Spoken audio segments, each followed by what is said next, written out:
कि आप लोग करते रहना, तो नेचुरल सी बात है आप लोग कर रहे होंगे, है ना। मैं रोज याद दिलाऊंगी, बिल्कुल भी भूलने नहीं दूंगी, मैं रोज याद दिलाऊंगी कि वो जो आपको टास्क दिया गया है, वो जो आपको काम दिया गया है ना, उसको आप करते रहो, उसको होमवर्क को करते रहो बहुत अच्छे से, व्याकरण वाले पोर्शन को। चलिए आ जाइए, अब बात कर रहे हैं, आपको सबको पता है कि फास्टली बात कर लेते हैं एक बार।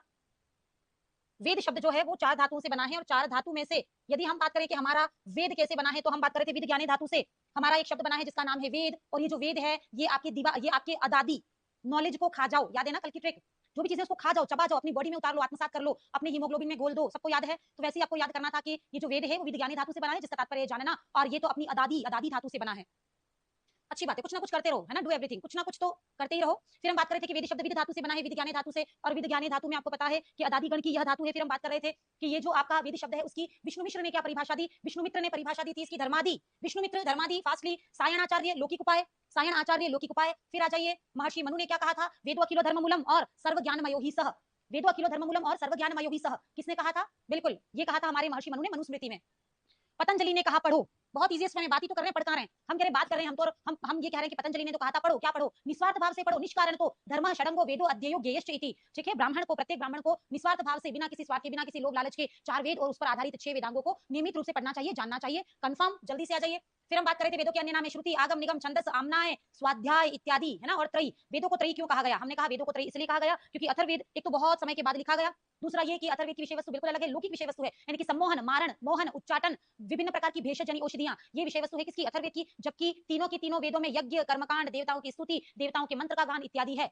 तो तीनों वेदों की विषय वस्तु, अथर्ववेद की विषय वस्तु में अंतर है, अतः यह दोनों चीजें अलग हैं। बिल्कुल आप कह रहे हैं प्लेलिस्ट बनानी है मैडम इसकी, बिल्कुल मैं अभी टेक्निकल टीम को बोल देती हूँ कि हमारा यूजीसी ने 2025 नाम से प्लेलिस्ट क्रिएट कर दे, उसमें ये सारी क्लासेस आपको प्रॉपर वे में मिल जाएंगी, है ना। चलिए आ जाइए, अब हम बात कर रहे थे बिल्कुल बेसिक से आ जाओ। यहाँ हमने बात की थी कि वैदिक साहित्य को हमने कितने भागों में बांटा, 4 भागों में, कौन कौन से, वेद, ब्राह्मण, आरण्यक और उपनिषद, बोलते रहो, वेद, ब्राह्मण, आरण्यक और उपनिषद। कल वाली जो पीडीएफ थी ना वही आज है कंटिन्यूस, है ना। कल हमने दो क्लासेस की पीडीएफ भेज दी थी, तो वही मैटर है, हमने पीडीएफ भेज दी थी, उसका मैटर लगभग 2 या 3 क्लास का मैटर था। तो डेली पीडीएफ नहीं मिलेगी, एक दिन पीडीएफ मिलेगी, उसमें 2-3-4 क्लासेस का मैटर होगा, ठीक है, ताकि आपको बार बार मार्केट जाकर प्रिंट आउट ना निकालना पड़े, आपकी सुविधाओं का हम बहुत ज्यादा ध्यान रखते हैं। चलिए आ जाइए, हम बात कर रहे थे कि संपूर्ण वैदिक साहित्य को हमने 4 भागों में बांटा है, कौन कौन सा, वेद, ब्राह्मण, आरण्यक और उपनिषद। आगे वाले तो ले लो कर्म में, कर्मकांड में, क्योंकि कर्म करोगे तो ज्ञान मिलेगा, कंफर्म है ना, कर्म करोगे तो ज्ञान मिलेगा, कर्मकांड में है आगे वाले 2 और ज्ञान कांड में है कौन, पीछे वाले 2, कंफर्म। फिर आगे आ जाओ, वेद, ब्राह्मण, आरण्यक, उपनिषद 2 आगे वाले कर्मकांड में लेने थे, मैंने कहा देखो कर्म और ज्ञान में भी कंफ्यूज नहीं होना है, कर्म करोगे तो ज्ञान मिलेगा, कोई भी काम करोगे ना तो ही तो ज्ञान मिलेगा, कर्म, पढ़ाई का कर्म करोगे तो ही तो ज्ञान मिलेगा। तो कर्म कांड होगा कहां पर, पहले, फिर होगा कौन, ज्ञान कांड। तो कर्म कांड में आएंगे कौन, आगे वाले 2 यानी वेद, ब्राह्मण, और ज्ञान कांड में आएंगे आरण्यक, उपनिषद। यहां तक पढ़ लिया था। और आगे आ जाइए, हमने बात की थी वेद पाठ की, आप सोच रहे होंगे कि हमने कल इतना अच्छे से पढ़ाया, फिर आज रिवीजन की आवश्यकता क्या है, तो बिना अभ्यास के विद्या विष हो जाती है, विष के समान एकदम कठिन हो जाती है, मुश्किल हो जाती है, इसलिए रिवीजन तो डेली चलेगा, फास्टली 3 से 4 मिनट रिवीजन चलेगा, जो कि पूरा का पूरा आपने जो प्रीवियस क्लास पढ़ी है उसको रिवाइज करेंगे। फिर हम कह रहे हैं कि यहाँ पर हम कह रहे हैं कि वेदों का पाठ, जितने भी वेद हैं, चारों वेद, उन वेदों में 2 प्रकार के पाठ होते हैं, एक प्रकृति, एक विकृति। प्रकृति यानी कि ओरिजिनल प्रकृति यानी कि दूध, और विकृति यानी कि दही, छाछ, मक्खन, घी, 8 प्रकार का, कंफर्म है ना। 8 प्रकार का तो है कौन, विकृति पाठ, और प्रकृति पाठ तो अपना मूल मंत्र वाला पाठ है, जैसे कि दूध ओरिजिनल, मूल मंत्र वाला पाठ, वेदों के ओरिजिनल मंत्र कहलाते हैं कौन, प्रकृति पाठ। और उसी वेदों के ओरिजिनल भाग को सुरक्षित रखने के लिए जो विभिन्न उपाय अपनाए जाते हैं वही कौन है, विकृति पाठ है। विकृति बहुत ज्यादा है, जटा, माला, शिखा, रेखा। ट्रिक याद है ना, ये रही, देखिए जटाएं, आ जाइए, हमने बात की थी कहां से, जटा से, जटा, माला, शिखा, रेखा। फिर हमने क्या बनाया, ध्वज, फिर दंड, फिर रथ, फिर घन, क्रम पूछा जाता है, याद है, सबको याद है, ठीक है। फिर अपन बात कर रहे हैं कहां पर, अपन ने बात की जटामाला, शिखा, रेखा, ये भी हो गई। प्रकृति पाठ कितने प्रकार का है, प्रकृति पाठ में मूल मंत्र है। प्रकृति पाठ कितने प्रकार का है, 3 प्रकार का, संहिता पाठ, पद पाठ और क्रम पाठ। संहिता पाठ फिर ओरिजिनल मंत्र है, उसमें उपसर्गों और प्रत्ययों को या संधियों को तोड़कर अलग अलग किया जाए तो पद पाठ है, उसी पद पाठ को अनेक बार अनेक क्रम में दोहराना ही क्या है, क्रम पाठ है, कंफर्म। फिर आगे आ जाओ जल्दी जल्दी से। फिर हम बात कर रहे थे कहां पर, संहिताओं में ऋत्विकों की हम लोग बात कर रहे थे, संहिताओं में हम लोग बात कर रहे थे किसकी, ऋत्विकों की। ऋत्विक यानी कि कौन, ऋत्विक की बात कर रहे थे। ऋत्विक वो व्यक्ति है जो कि किसी यजमान के घर पर आकर यज्ञ कर्मकांड करता है, किसी यजमान के घर आकर यज्ञ कर्मकांड करने वाला पुरोहित ही कौन है, ऋत्विक है। 4 वेदों के 4 ऋत्विक, 4 वेदों के 4 ऋत्विक, चारों वेदों के नाम कंठस्थ करने हैं, ऋग्वेद, यजुर्वेद, सामवेद, अथर्ववेद। फिर हम इधर आ गए, सबसे पहले कौन, होता, होता, अध्वर्यु, उद्गाता, ब्रह्मा, कंफर्म, बिना देखे आपको भी रिवाइज करना है, होता, अध्वर्यु, उद्गाता, ब्रह्मा। फिर जल्दी से आ जाइए, अब हमने कहा कि होता जो है वो ऋग्वेद के मंत्रों का पाठ करता है, गान नहीं करता, कंफर्म। होता जो है वो ऋग्वेद के मंत्रों का पाठ करता है, जबकि उद्गाता जो है वो सामवेद के मंत्रों का गान करता है। डिफरेंस समझ में आ गया होगा, है ना। यदि आपने आज पहली बार क्लास ली है तो आप जहां से शुरू किया है वहीं से पढ़ना स्टार्ट करो। हमने कहा होता तो ऋग्वेद के मंत्रों का पाठ करता है, पाठक है, जबकि उद्गाता जो है वो सामवेद के मंत्रों का गान करता है, कंफर्म है ना। फिर आगे आ जाइए, वेद, चारों प्रकार के वेद और उनके उपवेदों की बात कर रहे थे। 4 वेद हैं, चारों वेदों के 4 उपवेद हैं, कंफर्म। जल्दी से आ जाइए, हम बात कर रहे हैं ऋग्वेद, यजुर्वेद, सामवेद, अथर्ववेद। ऋग्वेद बहुत पुराना, आयुर्वेद बहुत पुराना, कंफर्म है ना।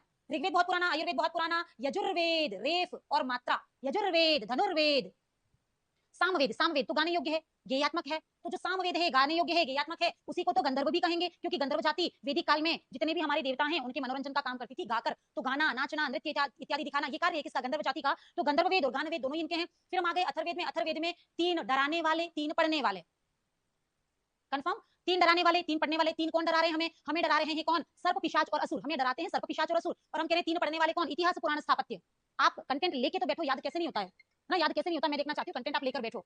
चलो शुरू करें, फिर याद कर रहे थे, आज की कक्षा यहाँ से प्रारंभ होती है, आज की कक्षा आपकी यहाँ से प्रारंभ होती है। आ जाइए, चतुर्वेद और उनकी विषय वस्तु, हर एक वेद में क्या मटीरियल है, हर एक वेद में क्या स्टडी मटीरियल है, ठीक है।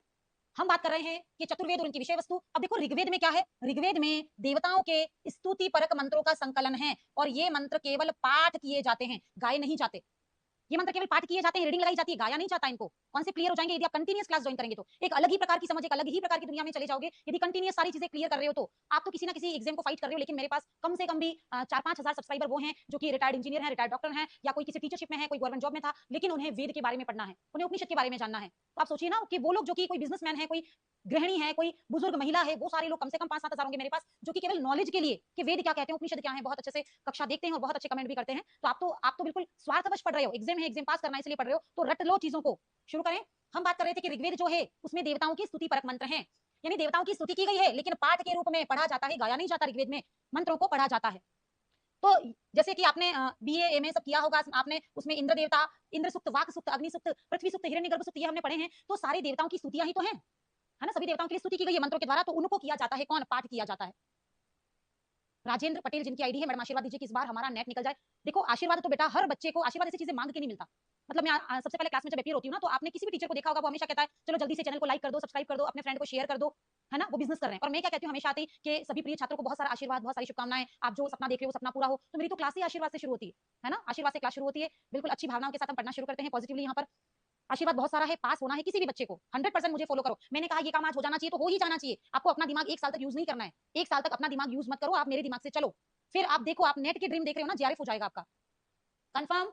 ऋग्वेद में देवताओं के स्तुति परक मंत्रों का संकलन है, मंत्रों को रीडिंग लगाया जाता है, कंफर्म। यजुर्वेद आपको पता है गद्यात्मक और यजुर्वेद गद्यात्मक है, यजुर्वेद गद्यात्मक है। यजुर्वेद में यज्ञ, यसे यजुर्वेद, यसे यज्ञ और कर्मकांड, यसे यजुर्वेद, यसे यज्ञ और कर्मकांड। जो न्यू कमर्स है ऐसे याद करें, यसे यजुर्वेद, यसे यज्ञ और कर्मकांड। सामवेद, सोम यज्ञ, साम सोम याद रहेगा, सामवेद में सोम यज्ञ के मंत्र हैं, कंफर्म। बढ़िया आगे,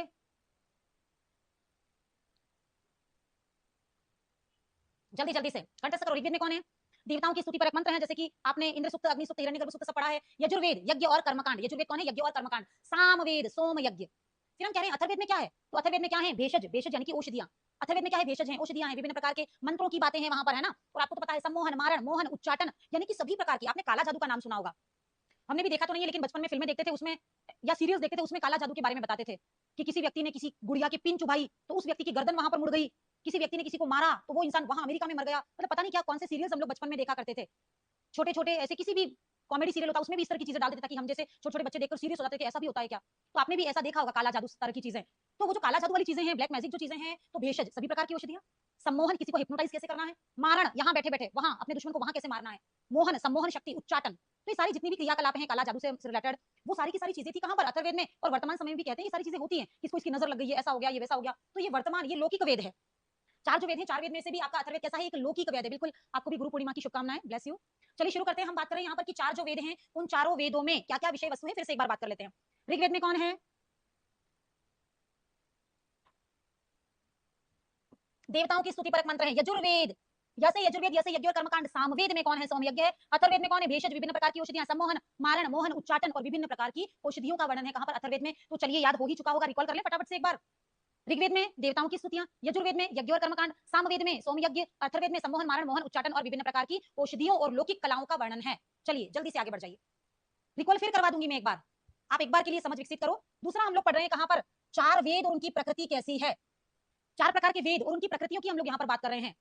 चारों वेद और उनकी प्रकृतियों की बात करें, बिल्कुल गीता अरोड़ा आप जॉब में हैं, बिल्कुल गुरु पूर्णिमा की ढेर सारी शुभकामनाएं मैम, बिल्कुल ब्लेस यू बेटा, जहां पर भी आप हो ना। बहुत अच्छा लगता है कि आप कितने सालों पहले यहाँ से कोचिंग करके जा चुके हो, लेकिन आपको बिल्कुल आज का दिन और यहाँ पर ब्लेसिंग्स लेना याद रहा। बहुत सारी विशेष बेटा, बहुत खुश रहो। काफी सारे स्टूडेंट्स जो कि कोचिंग करके जा चुके हैं और अब यहाँ लाइव आ रहे हैं, उनको पता है मैडम कहीं और नहीं पर यूट्यूब पे तो मिल ही जाएंगे, है ना, बहुत सारी ब्लेसिंग्स। चलिए आइए हम बात कर रहे हैं चतुर्वेद और उनकी प्रकृति के बारे में जल्दी जल्दी से आ जाइए। ऋग्वेद, यजुर्वेद, सामवेद, अथर्ववेद, नाम तो उसी क्रम में आपको याद करना ही है। चारों वेदों के नाम तो आपको उसी क्रम में याद करने ही हैं। फिर आपको करना है क्या, कौन सा वेद की प्रकृति क्या है। ऋग्वेद में देवताओं के स्तुतिपरक मंत्र हैं, समझिएगा अच्छे से। ऋग्वेद में देवताओं के स्तुतिपरक मंत्र हैं और मंत्रों का यहाँ पाठ किया जाएगा, गान नहीं किया जाएगा, पाठ किया जाएगा। और सामवेद में भी देवताओं के स्तुतिपरक मंत्र है, यहाँ मंत्रों का पाठ किया जाएगा, यहाँ मंत्रों का आपका क्या किया जाएगा, गान किया जाएगा। कंफर्म है। तो ऋग्वेद पद्यात्मक होगा क्योंकि मंत्र है, सामवेद पद्यात्मक होगा क्योंकि मंत्र है, यजुर्वेद आपने देखा होगा गद्यात्मक हो यजुः, आपने देखा होगा गद्यात्मक हो यजुः। अब हम कह रहे हैं कि यजुर्वेद कैसा है, गद्यात्मक है, क्योंकि मतलब ज्यादा भाग यजुर्वेद का गद्यात्मक है। यजुर्वेद में भी यज्ञ है तो यज्ञ में कुछ मंत्र भी बोले जाते थे, तो कुछ मंत्र का भी समावेश है, लेकिन अधिकांश भाग इसका गद्यात्मक है, ऐसा कहा जाता है। तो यजुर्वेद गद्यात्मक है। अब देखो अथर्ववेद में क्या है, अथर्ववेद मिश्रित वेद है, यानी कि गद्य पद्यात्मक है। कंठस्थ कर लीजिए, दो कॉन्सेप्ट हमने क्लियर किए हैं, दोनों को याद कर लेते हैं। चलिए आ जाइए, शुरू करें जल्दी जल्दी से। चलिए ऋग्वेद, बिल्कुल फर्स्ट पेपर के लिए मैं गाइड कर दूंगी। फर्स्ट पेपर के लिए काफी सारे स्टूडेंट्स कंफर्म करना चाहते हैं, मैं 2-3 ऑप्शन दे दूंगी, वहां आप टेली कर लीजिएगा। 2-3 में से आपको क्या पसंद आ रहा है, ठीक है ना, क्योंकि फाइनल डिसीजन आप अपना ही रखें। मैं 2-3 ऑप्शन आपको जरूर से टेली करके बता दूंगी, नेट फर्स्ट पेपर के लिए, नेट जेआरएफ के लिए। चलिए आ जाइए जल्दी जल्दी से, दोनों चीजें हो चुकी है बिल्कुल। सभी बच्चों को गुरु पूर्णिमा की शुभकामनाएं। जल्दी जल्दी से आ जाइए। हम बात कर रहे थे यहाँ पर ऋग्वेद में मंत्र हैं तो ऋग्वेद पद्यात्मक है, सामवेद में मंत्र हैं जिनका गान किया जाता है तो सामवेद पद्यात्मक है। गद्यात्मक हो यजु, जेमिनी ने कहा है, जेमिनी ने मीमांसा सूत्र में कहा है कि गद्यात्मक हो यजु। तो यजुर्वेद कैसा है, गद्यात्मक है, और अथर्ववेद कैसा है, मिश्रित वेद है ना, मिश्रित वेद। कंफर्म, दो कांसेप्ट याद है, मैं 3-4 कांसेप्ट होते रिवाइज कराऊंगी, जल्दी से आगे बढ़ जाओ। चतुर्वेद और शिक्षा ग्रंथ, चतुर्वेद और शिक्षा ग्रंथ कंफर्म करें, चतुर्वेद और शिक्षा ग्रंथ, जल्दी जल्दी से आ जाइए। ऋग्वेद की पाणिनीय शिक्षा, प्रसिद्ध शिक्षाओं की कोई हमने लिया है, शिक्षा ग्रंथ तो बहुत सारे हैं। ऋग्वेद की पाणिनीय शिक्षा, एक बार रीडिंग लगाते हैं, याद में करवाऊंगी। शुक्ल यजुर्वेद की याज्ञवल्क्य की शिक्षा, कृष्ण यजुर्वेद की व्यास शिक्षा, सामवेद की नारदीय शिक्षा और अथर्ववेद की मांडुकीय शिक्षा। रीडिंग लगा ली, चलो याद कर लेते हैं, शुरू करें। चलिए आ जाइए। ऋग्वेद आपको पता है, ऋग्वेद पुराना, तो उधर हमने याद किया था आयुर्वेद पुराना। ऋग्वेद पुराना अच्छे से पता है ना, ऋग्वेद पुराना है, पता है, तो पाणिनि भी तो हमारे व्याकरण में सबसे पहले हैं, सबसे पुराने हैं। ऋग्वेद पुराना अच्छे से याद कर लो, ऋग्वेद पुराना तो अपना पाणिनि भी पुराने, ऋग्वेद पुराना पाणिनि भी पुराने। अब पुरानी दो चीजें होंगी, ऋग्वेद पुराना तो आयुर्वेद पुराना। और ऋग्वेद पुराना तो कौन सी शिक्षा पुरानी है, पाणिनि हमारे बहुत सबसे प्रथम व्याकरण ही तो है पाणिनि, जिन्होंने बहुत अच्छे से संपूर्ण व्याकरण को सूत्रबद्ध करने का कार्य किया था, पता है आपको, ऋग्वेद की पाणिनीय शिक्षा। अब देखो शुक्ल यजुर्वेद के सर्वे सर्वा है याज्ञवल्क्य, कंठस्थ कर लो इस बात को। शुक्ल यजुर्वेद के सर्वे सर्वा है कौन, याज्ञवल्क्य, यानी शुक्ल यजुर्वेद के रचयिता है कौन, याज्ञवल्क्य। शुक्ल यजुर्वेद की माध्यान्धी शाखा का 40वां अध्याय ईशोपनिषद है, ईशोपनिषद को भी लिखा किसने, याज्ञवल्क्य ने, यानी कि उसके मंत्रों को लिखा किसने, याज्ञवल्क्य ने। तो शुक्ल यजुर्वेद के तो होल टू सोल कौन है, याज्ञवल्क्य। डॉक्टर भावना संस्कृत क्लासेस के ऑनर हैं डॉक्टर भावना, वैसे शुक्ल यजुर्वेद का नाम आते ही आपको याज्ञवल्क्य याद आना चाहिए। शुक्ल यजुर्वेद बराबर याज्ञवल्क्य, कंफर्म, शुक्ल यजुर्वेद बराबर याज्ञवल्क्य। कृष्ण यजुर्वेद, अब आपने कृष्ण यजुर्वेद की व्यास शिक्षा कैसे याद करना है आपको, महर्षि वेद व्यास का नाम, महर्षि वेद व्यास का नाम आपको हमने याद करवाया था, कृष्ण द्वैपायन वेद व्यास। वेद व्यास जी का पूरा नाम हमने आपको याद करवाया था, कृष्ण द्वैपायन वेद व्यास। तो आपको याद करना है ना कि देखो कृष्ण के साथ तो वैसे भी वेद गया, कृष्ण के साथ तो सॉरी, कृष्ण के साथ तो वैसे भी व्यास गया ना, व्यास, कृष्ण तो व्यास, तो यहाँ यही तो बात कर रहे हैं, कृष्ण तो व्यास, कृष्ण और व्यास पे सर्किल कर दो। कृष्ण तो वेद व्यास, कृष्ण तो वेद व्यास, कंफर्म है। कृष्ण यजुर्वेद की व्यास शिक्षा आपको पता है, कृष्ण द्वैपायन तो वेद व्यास हैं, तो कृष्ण और व्यास का कॉम्बिनेशन कर दीजिए जल्दी जल्दी से। आगे बढ़ो, सामवेद, सामवेद कैसा है, ज्ञात्मक है, गाने योग्य है। सामवेद कैसा है, ज्ञात्मक है, गाना है इसमें, और गाते तो थे कौन, नारद। नारद हमेशा वीणा लेकर, अपनी महती वीणा को लेकर इधर उधर जाते थे, घूमते थे, गाते रहते थे, नारायण नारायण करते रहते थे। तो आपको पता है सामवेद ज्ञात्मक है, गाने योग्य है, तो नारदी शिक्षा भी तो, नारद जी भी तो गाते थे ना, नारद जी भी गाते थे, कंफर्म करो। आगे बढ़ो जल्दी से। ऋग्वेद पुराना पाणिनि पुराने, शुरू से करो, ऋग्वेद पुराना पाणिनि पुराने, शुक्ल यजुर्वेद के होल टू सोल कौन, याज्ञवल्क्य। कृष्ण का नाम तो व्यास है, कृष्ण का नाम तो व्यास है, और सामवेद गाता है, नारद जी भी गाते थे। फिर आ जाइए अथर्ववेद, अथर्ववेद के उपनिषदों का नाम है प्रश्नमुंड मांडुक्य।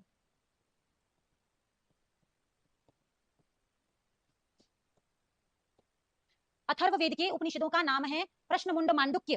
तो अथर्ववेद में तो मांडुक्य वैसे भी याद करना है हमें, अथर्ववेद में तो हमें वैसे भी मांडुक्य याद करना है। 1 मिनट का समय है, सुना दो फटाफट से, 1 मिनट का समय है, रिकॉल कर लो, 1 मिनट का समय है, जल्दी जल्दी से पढ़ लो। 3 कॉन्सेप्ट पढ़े हैं, तीनों को रिकॉल करना है।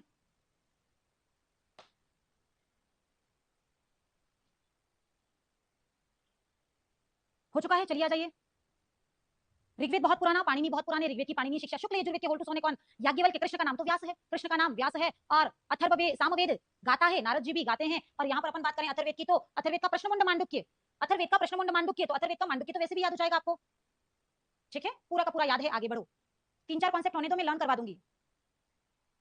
चलिए यहां तक एक बार रिकॉल कर लेते हैं, जल्दी जल्दी से बच्चों, जहां बैठे हो वहां से ही बोलना शुरू कर दो। ऋग्वेद और उनकी विषय वस्तु रिकॉल करें, ऋग्वेद और उनकी विषय वस्तु। ऋग्वेद में देवताओं के स्तुति परक मंत्र हैं। यजुर्वेद यसे यजुर्वेद यसे यज्ञ और कर्मकांड। सामवेद में सोमयाग, अथर्ववेद में सम्मोहन, मारण, मोहन, उच्चाटन और विभिन्न प्रकार की भेषज यानी कि दवाइयों का वर्णन है। आगे बढ़ो, वेद और उनकी प्रकृति। ऋग्वेद कैसा है? ऋग्वेद में मंत्र हैं तो पद्यात्मक, सामवेद में मंत्र हैं तो पद्यात्मक, यजुर्वेद यज्ञ और कर्मकांड है तो वो आएगा कैसा? गद्यात्मक हो यजु। अथर्ववेद कैसा है? मिश्रित है। कंफर्म, जल्दी आगे बढ़ो। चारों वेदों की शिक्षाएं, जल्दी जल्दी से आ जाइए, चारों वेदों की शिक्षाएं। ऋग्वेद बहुत पुराना, पाणिनि बहुत पुराने, ऋग्वेद की पाणिनि शिक्षा। शुक्ल यजुर्वेद, जल्दी जल्दी से बोलो बच्चों, देखो मुझे आप दिखाई नहीं दे रहे हो, आपके मैसेजेस दिखाई दे रहे हैं, आप मुझे दिखाई नहीं दे रहे हो, लेकिन जहां भी बैठे हो ना वहीं से बोलो फटाफट से। ऋग्वेद बहुत पुराना, पाणिनि बहुत पुराने, ऋग्वेद की पाणिनि शिक्षा। शुक्ल यजुर्वेद के होल्ड टू सोल है कौन? याज्ञवल्क्य। शुक्ल यजुर्वेद की याज्ञवल्क्य शिक्षा। कृष्ण यजुर्वेद का नाम तो क्या है? व्यास है, तो कृष्ण यजुर्वेद की व्यास शिक्षा। सामवेद गाता है, नारद जी गाते थे, सामवेद की नारदी शिक्षा। अथर्ववेद में प्रश्नमुंड मांडुक्य हैं तो अथर्ववेद की मांडुक्य की शिक्षा। दैट्स ऑल, जल्दी से आगे बढ़ो। बहुत अच्छा नया कंटेंट। चतुर्वेद और उनके ऋषि, अभी तक वेदों में ही हम ऋग्वेद तक नहीं पहुंचे हैं, अभी तक हम लोग चारों वेदों की कॉमन चीजें पढ़ रहे हैं। वेद की परिभाषा क्या है, वेद की धातु क्या रहेगी, वेदों चारों वेदों का कॉमन कॉमन मैटर पढ़ रहे हैं, कंफर्म। फिर हम लोग आएंगे ऋग्वेद पे। इतना छोटा सा सिलेबस नहीं है नेट का, बहुत वाइड में जाके एक लेवल का पढ़ना पड़ेगा, नेट नहीं जीआरएफ पढ़ा रही हूँ। फिर बढ़े आगे, चतुर्वेद और ऋषि। ऋषि कौन है? मंत्र दृष्टा ऋषि, याद करना, कई बार एग्जाम में पूछे जाते हैं ऋषि कौन है? मंत्र दृष्टा। एक तो वो होता है कि जैसे ये नोट्स मैंने अपने हाथ से लिखा है, प्रामाणिक पुस्तकों से देखकर अच्छी तरीके से मेरे अनुभव को मिलाते हुए, प्रामाणिक पुस्तकों के कंटेंट को मेरे अनुभव को मिलाकर मैंने नोट्स क्रिएट किया, फिर इसको टाइप करवाया, पीडीएफ बनाया, ये मैंने किया है ना। I have written this all. लेकिन यदि बात करें कि मंत्रों को किसने लिखा, ऋग्वेद के मंत्रों को किसने लिखा, तो ऐसा नहीं कह सकते कि प्राचीन ऋषि मुनियों ने लिखा होगा, लिखा नहीं है, देखा है। उन्होंने लिखा नहीं देखा है, मैंने कल भी बताया था। कोई साधक, कोई ऋषि यदि कई वर्षों तक साधना करता है, उपासना करता है, उसके परिणाम स्वरूप अपने इष्ट देव से वह आशीर्वाद प्राप्त करता है। आशीर्वाद प्राप्त करके जैसे ही वह अपने आसन से उठता है तो सबसे पहले वो लेखन कार्य करता था, और लेखन कार्य करते समय उसकी कलम वैसे ही चलती थी जैसे कि रिटन एग्जाम में हम लोगों की कलम चलती है स्पीड से, और सब कुछ लिखा जाता है हमसे। वैसे ही ऋषि मुनियों ने मंत्रों को देखा है ना। मंत्र दृष्टा ऋषि, ऋषि कौन है? मंत्र दृष्टा है, मंत्र लेखक नहीं है। अब चतुर्वेद और ऋषि, किस वेद का ऋषि कौन है? चारों वेदों के नाम याद करने, ऋग्वेद, यजुर्वेद, सामवेद, अथर्ववेद। अब देखो, अग्नि, वायु, आदित्य, अंगिरा। अग्नि, वायु, आदित्य, अंगिरा, ऊपर से नीचे की ओर आपको वेदों के नाम याद करने थे, है ना, ऊपर से नीचे की ओर वेदों के नाम याद करने थे। फिर आपको करना है कौन? अग्नि, वायु, आदित्य, अंगिरा। अग्नि, वायु, आदित्य, अंगिरा, 5-7 बार बोलो, अपने आप हो जाएगा। अग्नि, वायु, आदित्य, अंगिरा, कंफर्म। अग्नि, वायु, आदित्य, अंगिरा। नहीं, सेकंड ग्रेड के लिए नहीं है, सेकंड ग्रेड के लिए तो इवनिंग में यूट्यूब पर बिल्कुल निःशुल्क कक्षा चला रखी है, टेस्ट सीरीज हमने उसको देखें इवनिंग में, बिल्कुल 4 o'clock। चलिए आ जाइए, अग्नि, वायु, आदित्य, अंगिरा कौन है? ऋषि हैं। तब आ जाइए, चतुर्वेद और उनके आचार्य। महर्षि वेद व्यास ने अपने चारों वेदों का संकलन करके अपने चारों शिष्यों को पढ़ाया था। वेद व्यास ने क्या किया? चारों वेदों को सिस्टमैटिक संकलित करके, और वेदों को किसको पढ़ाया? अपने 4 ऋषियों को पढ़ाया, है ना, अपने 4 शिष्यों को पढ़ाया। तो एक तो आपको याद करना था कि किस वेद का ऋषि कौन है, किस वेद को किसने लिखा। तो आपको चारों वेदों के नाम और यहाँ याद करना है अग्नि, वायु, आदित्य, अंगिरा। अग्नि, वायु, आदित्य, अंगिरा, ये तो है कौन? ऋषि। लेकिन चारों वेदों के आचार्य कौन है? महर्षि वेद व्यास ने चारों वेदों का संकलन करके अपने 4 शिष्यों को चारों वेदों को पढ़ाया यानी सिखाया। तो किस वेद का कौन सा आचार्य है? चारों वेदों के नाम ऊपर से नीचे की ओर याद करने हैं, ऋग्वेद, यजुर्वेद, सामवेद, अथर्ववेद। और यहाँ पर याद करना है पीवीजेएस। हमने याद किया है कि चतुर्वेद और आचार्य में कौन है, यहाँ ही लिख दो पीवीजेएस। चतुर्वेदों के आचार्य है पीवीजेएस, लिख दीजिए। आप यदि आपने एप्लीकेशन से कोर्स परचेस किया है तो आपको पीडीएफ अवेलेबल हुई है, पीडीएफ में लिख दीजिए। और यदि आप यूट्यूब पर ही देख रहे हैं तो आप जल्दी से यहाँ से नोट्स बनाना शुरू कर दो, ठीक है। आचार्य, वेद व्यास ने किन शिष्यों को पढ़ाया और कौन इन चारों वेदों के आचार्य बने? ठीक है, कौन कौन बने? पीवीजेएस। पी से पेल, बी से वेशंपायन, जे से कौन? जेमिनी, और एस से कौन? सुमंतु। ये जेमिनी वही है जिन्होंने मीमांसा के बारे में लिखा है। पीवीजेएस, कंफर्म। अच्छा, जेमिनी आपका नाम है, आपके जेमिनी तो मुझे याद रहेगा, बिल्कुल रहना ही चाहिए। बिल्कुल, पूजा कौशिक, आपको भी गुरु पूर्णिमा की शुभकामनाएं, ब्लेस यू। आगे बढ़े, चतुर्वेद और उनके आचार्य की बात कर रहे हैं, पीवीजेएस। चतुर्वेद और उनके आचार्य पीवीजेएस, कंफर्म। और उधर थे अग्नि, वायु, आदित्य, अंगिरा। चलिए आ जाइए, बहुत इंपॉर्टेंट प्रश्न जो कई बार पूछा जाता है, वेद और उनकी शाखाएं। अभी हम चारों वेदों का बेसिक इंट्रोडक्शन ही पढ़ रहे हैं, वेदों की शाखाएं। अब देखिए किस वेद में कितनी शाखाएं हैं, किस वेद में कितनी शाखाएं हैं, ठीक है। ऋषि और देवता अलग अलग है, यहाँ तो ऋषि और देवता अलग अलग है। ये जो हमने ऋषि कहा ना, ऋषि और देवता अलग अलग है। ऋग्वेद में तो 33 देवता हैं, यहाँ पर ऋषि और देवता अलग अलग हैं, ठीक है, यहाँ इस कंटेंट में। अब हम बात करें वेदों की शाखाओं की बात कर रहे हैं, ठीक है। अग्नि, वायु, आदित्य, अंगिरा, ये तो थे हमारे कौन? ऋषि। और आचार्य थे पीवीजेएस, है ना, आचार्य थे कौन? पीवीजेएस। फिर से आ जाइए, अपन बात करें वेदों की शाखाएं। महाभाष्यकार पतंजलि ने महाभाष्यम नामक अपनी पुस्तक में पशपशानिक नामक प्रथम अध्याय, पशपशानिक कौन है? महाभाष्य का प्रथम अध्याय है। महाभाष्यकार पतंजलि ने महाभाष्यम के पशपशानिक में, यानी कि अपने प्रथम अध्याय में, अपने महाभाष्य के प्रथम अध्याय में चारों वेदों की शाखाओं का उल्लेख किया है कि किस वेद की कितनी कितनी शाखाएं हैं, कंफर्म। पतंजलि ने अपने ग्रंथ महाभाष्य में 4 वेद की 4 वेद की अनेक शाखाओं का उल्लेख किया है। अब देखो यहाँ लिखा है, एक शतम अध्वर्यु शाखा, सहस्रवर्तमा सामवेद, एक विंशतिधा बार्हिच्यम, नवधा अथर्वणो वेद, ठीक है। एक शतम अध्वर्यु शाखा, सहस्रवर्तमा सामवेद, एक विंशतिदा बाहरिच्यम, नवधा अथर्वणो वेद। ठीक है, आपको याद हो जाए तो अच्छी बात है, हाईलाइट करो, नहीं याद होता है तो कोई बात नहीं, इसका भी ट्रिक बता देंगे। यानी कि आपको आपका क्रमानुसार ऋग्वेद, यजुर्वेद, सामवेद और अथर्ववेद, 4 वेदों के नाम लिखने हैं। 9, 100, 1000, सॉरी 21, 2100, 1009, 2100, 1009, एक विंशतिदा बारहच्यम, यानी कि 21 शाखाएं हैं किसकी, ऋग्वेद की। नवधा अथर्वणो वेद, अथर्ववेद की 9 है। सहस्रवर्तमा सामवेद, 1000 है किसकी, सामवेद की। एक शतम अध्वर्यु शाखा, 100 शाखाएं हैं किसकी, अध्वर्यु। अध्वर्यु यानी कि कौन होता, अध्वर्यु, अध्वर्यु यानी कि कौन, यजुर्वेद की। ठीक है, यजुर्वेद की 100 शाखाएं हैं। कुछ नहीं करना है, इनके क्रम आपको याद थे, ऋग्वेद, यजुर्वेद, सामवेद, अथर्ववेद। 2100, 1009, 2100, 1009, जो भी आपको सही लगे आप याद कर लीजिए, ट्रिक बना लीजिए जल्दी जल्दी से।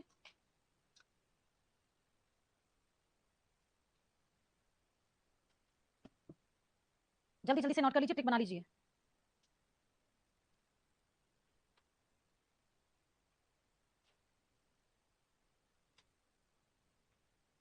हो चुका है, चलिए आ जाइए। 2100, 1009,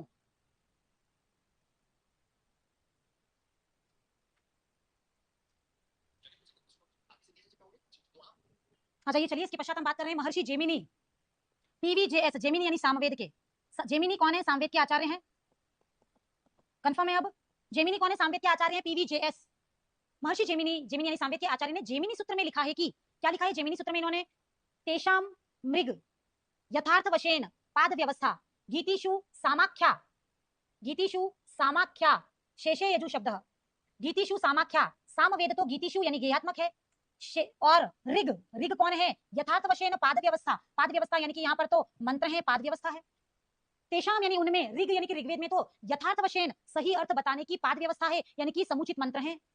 और गीतिषु साम आख्या, उन्हीं मंत्रों को गीतिषु गाया जाए तो साम आख्या, साम कहलाते हैं, आख्या यानी कहलाते हैं, जिसमें ना पाद हैं ना गेयात्मक मंत्र हैं, वो शेष बचा हुआ यजु, शेषे यजु, शेष बचे हुए को यजु शब्द से कहा जाता है, यानी कि शेष बचे हुए भाग को यजु शब्द कहते हैं, यानी कि यजुर्वेदी शब्द से उसको पुकारा जाता है।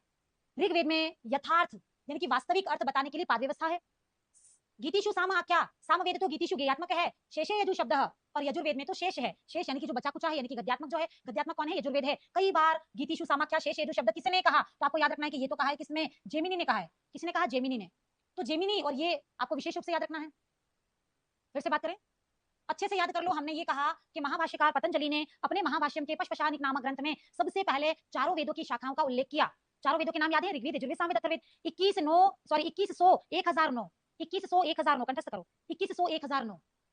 फिर हम बात कर रहे हैं कि यहाँ पर जेमिनी ने तो कहा है कि अर्थवश पाद व्यवस्था कहां पर है, जेमिनी ने कहा कि ऋग्वेद में तो क्या है, पाद व्यवस्था। सामवेद में कौन है, गीति, गेयात्मकता। शेष बची कुछ चीजें किसमें है, यजुर्वेद में, यानी कि यजुर्वेद में ना तो पाद व्यवस्था है ना गेयात्मकता है, शेष बचा कुचा सामान्य कहां पर है, यजुर्वेद में है।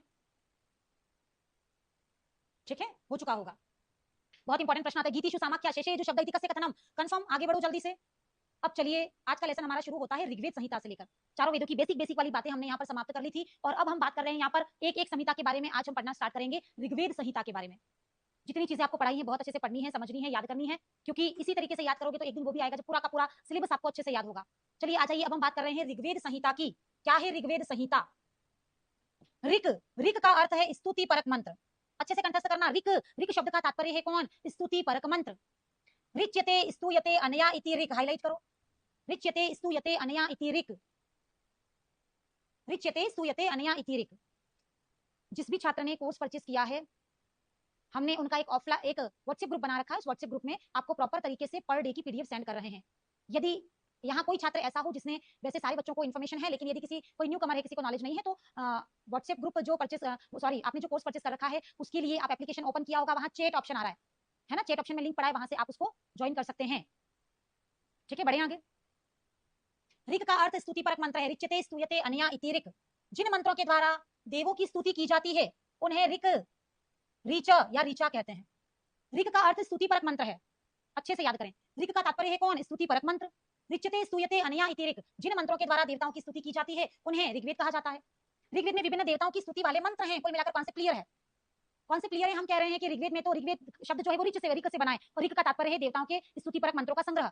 तो जिस ग्रंथ में देवताओं की स्तुतिपरक मंत्रों का संग्रह है उसे ही तो ऋग्वेद कहा जाता है। ठीक है, अब हम यहाँ पर बात करें महर्षि यास्क ने, बहुत अच्छी विषय वस्तु है, सीरियसली देखिएगा। महर्षि यास्क ने, यास्क कौन है? यास्क एक वैदिक व्याख्याकार है ना कहीं बहुत सारा स्पेस है आपके पास। यास्क कौन है? तो वैदिक व्याख्याकार है। यास्क कौन है? वैदिक व्याख्याकार है। हम कह रहे हैं कि यास्क ने ग्रंथ लिखा है कौन सा? निरुक्तम। उस निरुक्तम के सप्तम अध्याय के प्रथम कांड यानी देवत कांड में त्रिविध ऋचाएं एवं देवताओं के त्रिविध निवास स्थान बताए गए हैं। बहुत अच्छे से याद करें। एक वैदिक व्याख्याकार है जिनका की नाम है यास्क। यास्क ने क्या लिखा है? निरुक्तम। और उस निरुक्तम में दो चीजें बताई है जो कि तीन तीन नाम से फेमस है। दो चीजें बताई है जो कि तीन तीन नाम से फेमस है। ठीक है, कौन सी तीन चीजें? एक तो महर्षि यास्क ने निरुक्तम के सप्तम अध्याय के प्रथम कांड यानी 7.1 7.1 जिसका की नाम है कौन? देवत कांड। आप यहाँ पर लिख दो 7.1 ताकि आपको याद रहे, यानी कि सप्तम अध्याय का प्रथम कांड जिसका की नाम है देवत कांड। देवत कांड में तीन ऋचाएं हैं, तीन तीन नाम की दो चीजें। एक तो तीन ऋचाएं यानी तीन प्रकार के मंत्र, और एक देवताओं के तीन निवास स्थान बताए हैं। दोनों पर ही प्रश्न आते हैं हमेशा। फिर से बात करें, यास्क ने निरुक्तम के 7.1 देवत कांड में दो चीजें बताई है, दोनों ही तीन तीन नाम से फेमस है। एक तो देवताओं के त्रिविध निवास स्थान और तीन प्रकार की ऋचाएं। अब तीन प्रकार की ऋचाएं यहाँ करने का मतलब क्या था कि ऋच्यते स्तूयते अनया इति ऋक्, जिसमें देवताओं की स्तुति परक मंत्र है वही ऋचाएं हैं। अब एग्जाम में काफी बार पूछा ऋचाएं कितने प्रकार की हैं। ऋचाओं का सबसे पहले वैज्ञानिक उल्लेख किसने किया? तो ऋचाओं के बारे में बताया किसने? महर्षि यास्क ने निरुक्तम में 7.1 यानी कि देवत कांड में। महर्षि यास्क कहते हैं कि ऋचाएं तीन प्रकार की, ऋचा यानी मंत्र, ऋचाएं यानी कि मंत्र। मंत्र तीन प्रकार के, कौन कौन से? प्रत्यक्षकृत, परोक्षकृत और आध्यात्मिक। लर्न कर लो, याद कर लो, ऋचाएं तीन प्रकार की हैं। कौन कौन सी? प्रत्यक्षकृत, परोक्षकृत और आध्यात्मिक। प्रत्यक्षकृत, परोक्षकृत और आध्यात्मिक ऋचाएं तीन प्रकार की हैं। सीधा सीधा क्वेश्चन आता है कई बार। ऋचाओं का उल्लेख महर्षि यास्क ने कहां किया? कौन से कांड में किया? तो 7.1 देवत कांड में। कंफर्म करें। फिर ऋचाएं कितने प्रकार की हैं? तीन प्रकार की। कौन कौन सी? प्रत्यक्षकृत, परोक्षकृत और आध्यात्मिक। प्रत्यक्षकृत ऋचाएं वो हैं, जैसे मेरे सामने कोई बैठा है जैसे कि आप, तो मैं कहूंगी तुम सब पढ़ो तुम। तो जहां तुम यानी कि त्वम, त्वम युवाम यूयम, जहां पर त्वम युवाम यूयम से जहां किसी देवता के मंत्रों को बोला जाए, किसी देवता के मंत्र बोलते समय जब हम कहें ना त्वम यानी कि हे देवता तुमने तो ऐसा किया, तुम तो ऐसे हो, तुम्हारे द्वारा पृथ्वी का निर्माण किया गया, तुम कहकर हम किसी देवता को जब संबोधित करते हैं तो वो ऋचाएं हो जाती है प्रत्यक्षकृत। कंफर्म। परोक्ष, जो आंखों के सामने नहीं है ना, जो आंखों के सामने नहीं है, जैसे मेरे सामने आपको तो मैंने कहा तुम सब पढ़ो, तो तुमने पृथ्वी का निर्माण किया, तुमने इस संपूर्ण सृष्टि को बनाया, हे देवता तुम ऐसे हो, तुम कहकर जिस देवता की स्तुति करें वो प्रत्यक्षकृत मंत्र है। सह जातः एव, सह जातः एव प्रथम मनस्वान सह। परोक्षकृत मंत्र वो होंगे जो कि आपके सह से शुरू होंगे या किसी देवता के नाम से शुरू होंगे, जैसे कि इंद्र। मेरे सामने आप है तो मैंने कहा तुम, मेरे सामने किसी प्रकार का कोई राम नाम का लड़का नहीं है तो मैंने कहा वह यानी कि कौन? सह। या मैंने कहा राम, राम यानी कि इंद्र। या तो अपन कहते सह, या किसी व्यक्ति का नाम, किसी देवता का नाम अपन ले, जैसे कि इंद्र, अग्नि, अग्नि में इले पुरोहितम, अग्नि देवताओं के द्वारा स्तुति किया जाता है। मैंने ये नहीं कहा मैं स्तुति किया जाता हूं, मैंने ये नहीं कहा तुम स्तुति किया जाते हो, मैंने कहा अग्नि, अग्नि में इले पुरोहितम यज्ञ से देवम ऋत्विजम, है ना। स जात एव प्रथमो मनस्वान, किसी का नाम अपन स, इंद्र, अग्नि, पृथ्वी, किसी का नाम ले या स या सा बोले तो परोक्षकृत मंत्र है। आध्यात्मिक मंत्र वो हैं जो उत्तम पुरुष से रिलेटेड होते हैं, जैसे कि अहम, अहम उत्तम पुरुष से रिलेटेड मंत्र। आपने वाक सुक्त को देखा होगा, नहीं देखा है तो अभी देखोगे। अभी हम लोग जब पढ़ रहे हैं ना तो हमारे पाठ्यक्रम में वाक सुक्त भी है। वाक सुक्त का ऋषि स्वयं है। जैसे मैं स्वयं अपनी प्रशंसा करूं कि मैं ऐसा पढ़ाती हूं, मैंने बहुत मेहनत की, मैं आपके साथ मेहनत करती हूं, तो मैं हर बार मैं आया, और जहां जहां मैं यानी अहम आएगा वो आपका आध्यात्मिक मंत्र कहलाएंगे। आपके एग्जाम में आएगा कि वाक किस प्रकार, वाक सुक्त की ऋचाएं किस प्रकार की ऋचाएं हैं, तो वाक सुक्त स्वयं के बारे में वर्णन कर रही है, तो वाक सुक्त की ऋचाएं आध्यात्मिक ऋचाएं हैं। कोई एक ऋचा आ जाएगी और आपसे पूछा जाएगा किस प्रकार की ऋचा है। कुछ भी नहीं करना, मैंने बहुत क्लियर बता दिया कौन सी ऋचा किस प्रकार की कहलाएगी। किसी ऋचा में, किसी मंत्र में त्वम युवाम यूयम, है ना, आपको युष्मद शब्द तो याद ही है ना, त्वम युवाम यूयम, त्वम युवाम युष्मान त्वया, ऐसा कुछ भी युष्मद शब्द की बात होगी, युष्मद तुम की बात होगी तो कौन? प्रत्यक्षकृत, क्योंकि सामने बैठा उसी को तो कहेंगे तुम। परोक्षकृत ऋचाएं वो होंगी जो या तो सह या सा से शुरू होंगी, यानी कि कर्ता से शुरू होंगी, या फिर किसी देवता का नाम होगा पर्टिकुलर, इंद्र, अग्नि, विष्णु, वरुण, देवता का नाम होगा।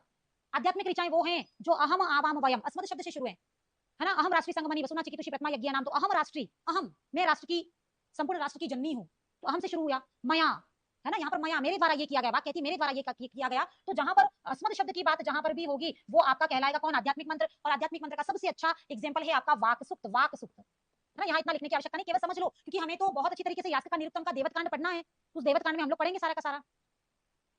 कंफर्म? उतार लीजिए, 1 मिनट का समय है।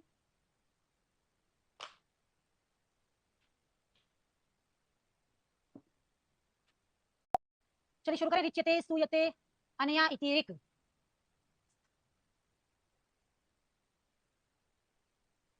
ठीक है, हम कह रहे थे रिच्यते स्तूयते अनया इति ऋक्, जिसमें देवताओं के मंत्र हैं, मंत्रों का संकलन ऋचा है, और मंत्रों का संकलन जिस ग्रंथ में है वो ऋग्वेद है। अब यास्क ने निरुक्तम के सप्तम अध्याय के देवत कांड में ऋचाओं का उल्लेख करते हुए कहा है कि ऋचाएं कितनी है? 3। प्रत्यक्षकृत, युष्मद शब्द, परोक्षकृत सह या नाम। आध्यात्मिक ऋचाएं वो हैं जो अस्मद शब्द से शुरू होती है। कॉन्सेप्ट क्लियर है? एग्जाम में कई बार प्रश्न आया है, कोई एक ऋचा आ जाएगी, पूछेंगे किस प्रकार की ऋचा है। मैं आपका जब टेस्ट लूंगी ना तब भी आपको ये प्रश्न जरूर दूंगी। कंफर्म कितने लोगों का कॉन्सेप्ट क्लियर हुआ? क्लियर हुआ, चीजें याद हो रही तो थंब शो कर दो फटाफट से। यदि कॉन्सेप्ट क्लियर हुआ है, एकदम चीजें नजर आ रही है साफ साफ, सब कुछ बढ़िया है, तो केवल एक थंब शो कर दो ताकि हमें पता चले कि हमारा एफर्ट वेस्ट नहीं जा रहा है। ऋच्यते स्तूयते अन्या इतिरिक्त, जिसमें देवताओं की स्तुति पर मंत्र हैं, वो कौन है? ऋचाएं हैं। और ऋचाओं का संकलन ही कौन है? ऋग्वेद है। ऋचाओं पर बहुत अच्छे से एनालिसिस किसने किया? ऋचाओं पर बहुत अच्छे से एनालिसिस किया किसने? महर्षि यास्क ने 7.1 यानी कि देवकांड में। देवकांड में उन्होंने कहा है कि ऋचाएं 3 प्रकार की हैं। कौन? प्रत्यक्षकृत, परोक्षकृत और आध्यात्मिक। फिर हम बात कर रहे हैं कि यास्क ने तो ये भी लिखा है, यहाँ से प्रश्न आता है, यास्क ने तो लिखा है कि देवताओं के 3 निवास स्थान हैं। ऋग्वेद के देवता कितने हैं? वैदिक देवता 33 है। अपन ऐसा कहते हैं 33 करोड़ देवी देवता है, हम ऐसा कहते हैं जनरली 33 करोड़ देवी देवता है।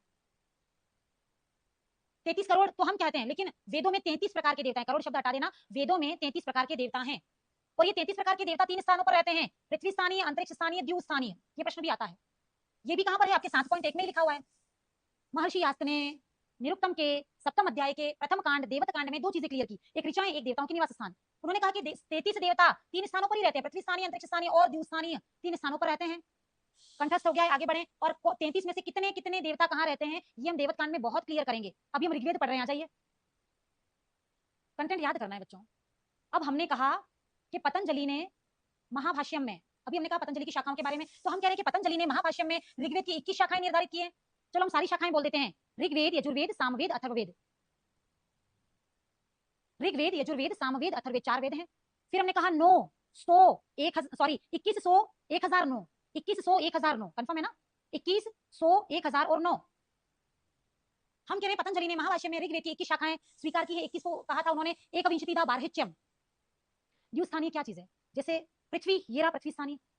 अंतरिक्ष, द्युलोक है ना, द्युलोक, जहां विष्णु वरुण सवित्र ये देवता रहते हैं, विष्णु वरुण सवित्र, द्युलोक है, द्युलोक, द्युलोक, पृथ्वीलोक, अंतरिक्ष लोक है ना, ये सुनेंगे, द्युलोक है देवताओं का निवास स्थान माना जाता है, जिसमें विष्णु वरुण और सवित्र आदि मुख्य देवता रहते हैं।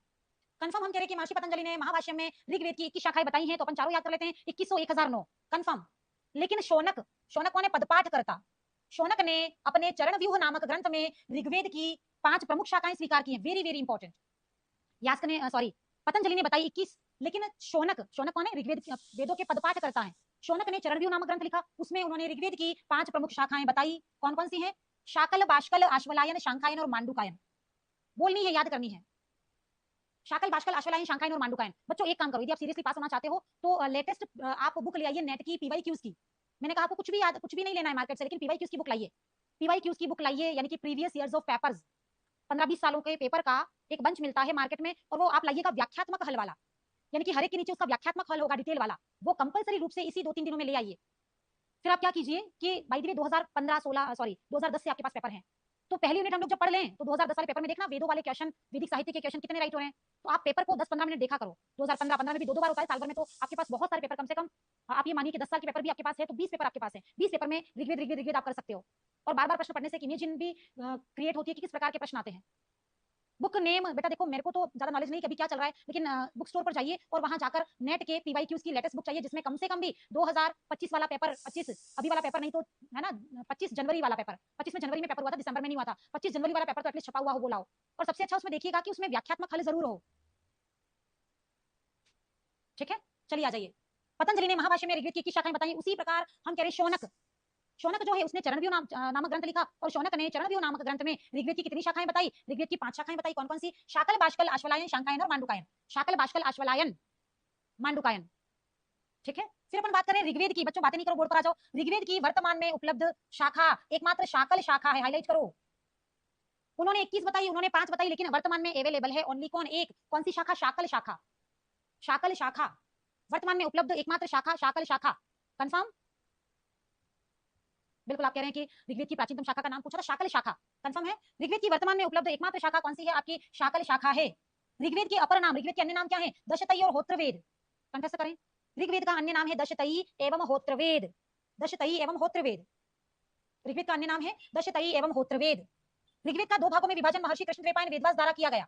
संपूर्ण ऋग्वेद को सबसे पहले हम बांटेंगे 2 भागों में, तो ऋग्वेद को 2 भागों में बांटने का काम सबसे पहले किसने किया? तो कृष्ण द्वैपायन वेदव्यास, द्वैपायन यानी 2 भाग।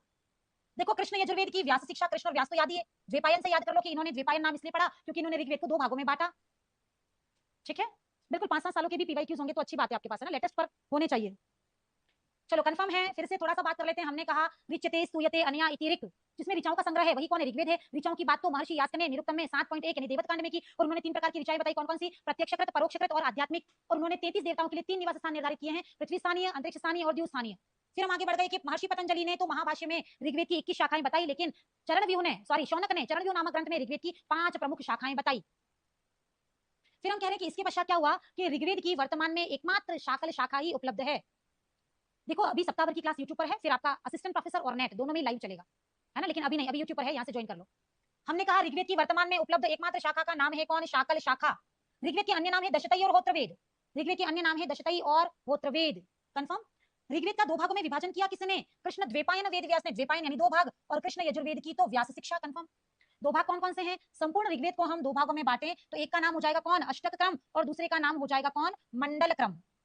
अष्टक क्रम और मंडल क्रम। संपूर्ण ऋग्वेद को 2 भागों में बांटने का काम किया किसने? कृष्ण द्वैपायन वेदव्यास ने। पहले अष्टक क्रम, फिर मंडल क्रम। अष्टक क्रम जो है वो पाठ परक विभाजन है। अष्टक क्रम का जो विभाजन है वो पाठ परक विभाजन है, यानी कि इसमें 8 अष्टक 64 अध्याय और 1028 सूक्त हैं। 8 अष्टक 64 अध्याय और 1028 सूक्त। और हम तो कह सकते हैं कुल मंत्र कितने हैं? तो 10,580 प्लस समथिंग मंत्र हैं। कहां? पूरे ऋग्वेद में 10,580 प्लस मंत्र हैं। कहां पर? पूरे के पूरे ऋग्वेद में। मंडल क्रम एक ऐतिहासिक विभाजन है। ऐतिहासिक विभाजन ऑब्लिक करके आप चाहो तो यहाँ पर प्रामाणिक भी लिख सकते हो। ऐतिहासिक या प्रामाणिक? ऋग्वेद का जो मंडल क्रम है वो ऐतिहासिक या ज्यादा प्रामाणिक है। और इसमें कितने मंडल हैं? 10 मंडल, 85 अनुवाक, है ना, 10 मंडल और 85 अनुवाक हैं। मंडल क्रम में 10 मंडल और 85 अनुवाक हैं। सूक्त तो दोनों में सेम रहेंगे। कितने कितने? 1028 मंत्र भी दोनों में सेम रहेंगे, है ना। पूरे ऋग्वेद में मंत्र और सूक्त तो सेम ही रहेंगे, बस उनका ये अष्टक 8 अष्टक 64 अध्याय और 10 मंडल 85 अनुवाक ये अलग है। बाकी आपको पता है ये दोनों सूक्त और मंत्र समान रहेंगे। कंफर्म। अष्टक्रम पाठ परक विभाजन है, मंडल क्रम ऐतिहासिक विभाजन है। दोनों को अच्छी तरीके से आपको याद करना है। चलिए, हो चुका होगा। हम बात कर रहे थे रिच्यते स्तूयते अनया इति ऋक् और ऋक् ऋचां वेदा इति ऋग्वेद। ऋग्वेद क्या है? ऋग्वेद में देवताओं के स्तुति परक मंत्र हैं। फिर हम यहाँ पर बात कर रहे थे कि ऋग्वेद में ऋचाएं हैं। ऋचाओं को सबसे पहले महर्षि यास्क ने निरुक्तम में 7.1 में बहुत अच्छी तरीके से 3 भागों में डिफाइन किया है। कोई भी एक ऋचा आ जाएगी, कोई भी एक मंत्र आएगा, पूछेंगे किस प्रकार की ऋचा है। ठीक है, सभी तरह से अच्छे से टेली करना सिखा दिया है। फिर हम कह रहे हैं कि ऋग्वेद के अन्य नाम तो है दशतई और होत्रवेद, है ना, क्योंकि इसका ऋत्विक कौन था? होता, इसलिए ये बन गया होत्रवेद। फिर हम बात करें कि कृष्ण द्वैपायन वेद व्यास ने संपूर्ण ऋग्वेद को 2 भागों में बांटा, अष्टक्रम और मंडल क्रम। अष्टक्रम पाठ परक है, मंडल क्रम ऐतिहासिक है, प्रामाणिक विभाजन है। अष्टक्रम में 8 अष्टक 64 अध्याय हैं और मंडल क्रम में 10 मंडल और 85 अनुवाक है। संपूर्ण ऋग्वेद में 1028 सूक्त हैं। संपूर्ण ऋग्वेद में 10,580 प्लस मंत्र हैं। संपूर्ण ऋग्वेद में 33 प्रकार के देवता हैं। तो ये एक कॉमन सा मैटर है जो कि हमें याद करना ही है। ये याद नहीं है तो हम आगे किसी भी प्रकार का कोई वेद नहीं पढ़ सकते हैं। हमने वेदों का इंट्रोडक्शन पढ़ लिया, अब हमने पढ़ना शुरू कर दिया है ऋग्वेद को, और ऋग्वेद की ये कंटिन्यू क्लास कल भी रहेगी। तो बिल्कुल आपको कल भी सेम टाइम 9:30 पर लाइव आना है और पूरा का पूरा बहुत अच्छे से कंटेंट पढ़ना है। ठीक है, आज की क्लास यहीं तक। आप सभी को बहुत सारी शुभकामनाएं। आप भी अध्यापक बने, आप भी